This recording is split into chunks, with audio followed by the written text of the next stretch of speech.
અમદાવાદમાં જ્વેલર્સની ચોરીના કેસમાં હવે નવી અપડેટ આવી છે। નમસ્કાર, આપ જોઈ રહ્યા છો TV9। હું છું હાર્દિક મોદી। વાત નિકોલ વિસ્તારની કે જ્વેલર્સમાં સેલ્સ ગર્લે જે ચોરી કરી હતી, 1,66,00,000ના દાગીનાની ચોરી થઈ હતી અને હવે પોલીસે સેલ્સ ગર્લના ફરાર પ્રેમી મયુર માળીની પણ ધરપકડ કરી છે।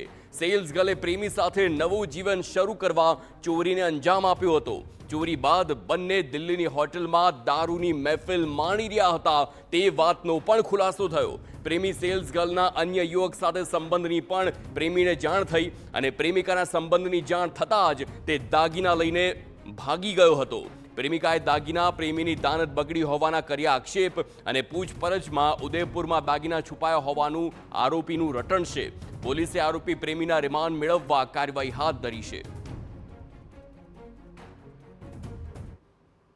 મયુર માળી છે એની પણ આજે ધરપકડ કરવામાં આવેલી છે અને ત્યારબાદ એને વધુ રિમાન્ડ માગવામાં આવશે। હાલમાં જ્યારે એને ધરપકડ કરવામાં આવી ત્યારે એની જોડેથી ટોટલ અમને 136 ગ્રામ જેટલું 16,71,000 જે કિંમતનું સોનું મળી આવેલ છે અને અન્ય જે સોનું છે એને પોતે રાજસ્થાનમાં કોઈ જગ્યાએ છુપાડ્યું છે એ બાબતે એની અમે રિમાન્ડ લઈને આગળનું તમામ સોનું રિકવર કરવામાં આવશે।